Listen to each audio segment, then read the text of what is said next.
In this video, I'm going to save you thousands, if not tens of thousands of dollars if you're getting ready to do a home inspection. I'm going to share 7 of the most expensive, most dangerous, and potentially catastrophic inspection issues that if you miss will cost you after you close. If the seller does not remediate them or repair them or offer you a cash closing at a cash credit at closing, I would walk away from the transaction. In fact, in some cases, I would run away. So let's start with the number one most important, which could be possibly the most expensive, and that's the abandoned underground oil tank. Now let me say right away, the house does not have to be heated by oil for there to be an abandoned underground oil tank out in the yard somewhere. But let's just say for the moment that it is heated by oil and there's a brand new shiny indoor oil tank in the basement, and the seller says, oh no, there's a tank out there, but I had it professionally decommissioned and I have the paperwork to prove it. It still needs to come out of the ground, and the reason for that is the oil sometimes continues to leak out when the tank itself eventually erodes. The leftover oil on the bottom continues to leak into the soil around it, and it contaminates it, and now it's an environmental waste cleanup site. To do that, you have to dig up the whole tank, take the soil, have it taken to a environmental waste site, fill the earth back in, and it's a lot of money. It can cost anywhere from a couple thousand to, depending on how much oil is in there, tens of thousands. So now let's say it's not heated by oil. Let's say the house is heated by gas, and so there's no signs inside of there ever having been an oil tank. The inspector says, I don't see any signs here, any sawed-off pipes, it's probably fine. I would scan the property anyway, have the whole property scanned. I've seen oil tanks that the seller didn't know were out there, number one. There could be, I've seen abandoned underground gasoline tanks or an abandoned water well. So the point is that, you know, when the seller bought 20 years ago, 25 years ago, people didn't routinely scan properties back then for these tanks. So no matter what, I would do the scan for the underground oil tank. Okay, item number 2, knob and tube wiring. This is extremely old and dangerous wiring that is a fire hazard and almost impossible to get homeowners insurance for. And to remove it from the house can cost tens of thousands of dollars. You have to open up walls in almost every room, snake all the wiring out, snake new wiring in.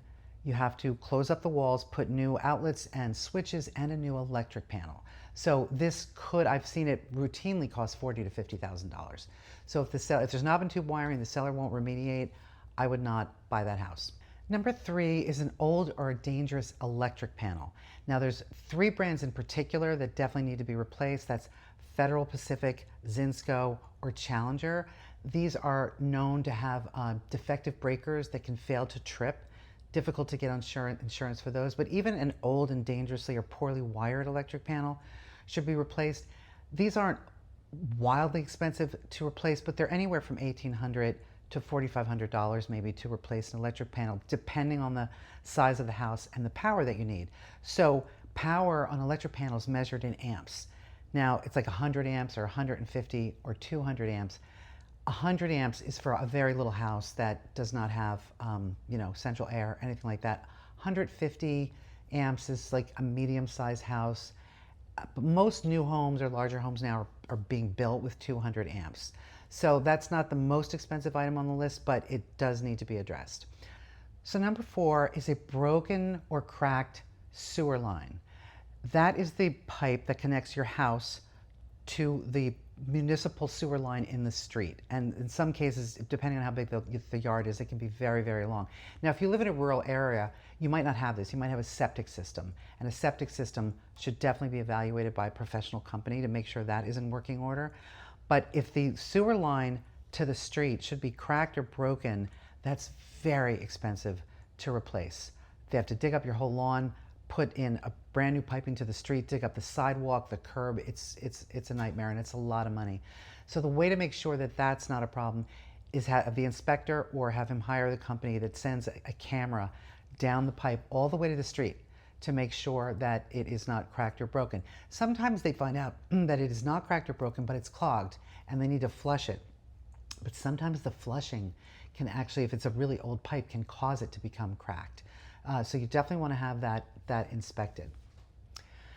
By the way, a little side tip. If you want to check the water pressure, Go into one of the bathrooms and turn on the sink faucet and the shower faucet and then flush the toilet. And if either one of those faucets starts to reduce in water pressure, sometimes it even turns hot water into cold water, you might have an issue. Number 5 is the chimney flue. Now, it's very important to note that you do not need to have a fireplace to have a chimney flue. So a chimney flue is something that vents combustible materials up out of your house through the roof from the boiler or the furnace or the hot water heater or a wood stove. And sometimes these can be blocked by an animal's nest, or there's a buildup of creosote, what they call creosote. If there's cracks in it, that can release carbon monoxide gases into your house. So a new flue can cost anywhere from $1,000 or $2,000 to more, depending on how complicated it is. But the way to make sure that that's not an issue is to have what's called a level 2 chimney inspection. And these are people that specialize in this, and they'll come to the inspection. They will also send a camera up there to make sure that everything's copacetic. The other thing too is that if it is a real chimney and it's brick, sometimes if the house is really old, the chimney itself could be, the chimney flue is the liner, so the chimney itself could be caving in or breaking, and that can cost a lot of money. So you definitely want to have a professional level 2 chimney inspection. The next item is any little water stain in the attic or in the basement. The reason why that's important, no matter how small it is because little stains become big stains. And maybe the stain is dried up. Maybe it's an old stain. Maybe it's signifying an active leak. If it's in the basement and if it's on the floor, for example, maybe that means groundwater is coming up through the foundation in heavy rain. If it's in the attic, it's very possibly a roof issue. So what I recommend my buyers do is have a roofing contractor come to the general inspection and check out your roof. Sometimes they'll do it for free because they want your business after you close. So I would definitely have a roofer check that out, and don't ignore any little stain because that could lead to something much more expensive. We all know how expensive roofs are, anywhere from $10,000 to $50,000. So that's important. And the last issue is anything environmental.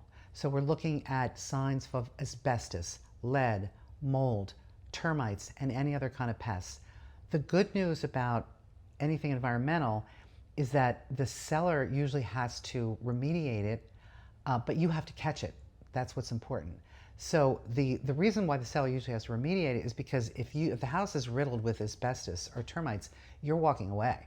And that homeowner and their listing agent is now ethically required to disclose that flaw with the house to any other buyers coming forward. So it's just going to happen again with the next buyer. So the agent's probably saying to the seller, look, fix it for this buyer because it's just going to come up again. So that's something that's really important. These are issues that are either dangerous to your health or hazardous to your health or dangerous to the structure. So that's very important. So I hope this was helpful, and please do hit like and subscribe to my channel below, and I'll see you next time.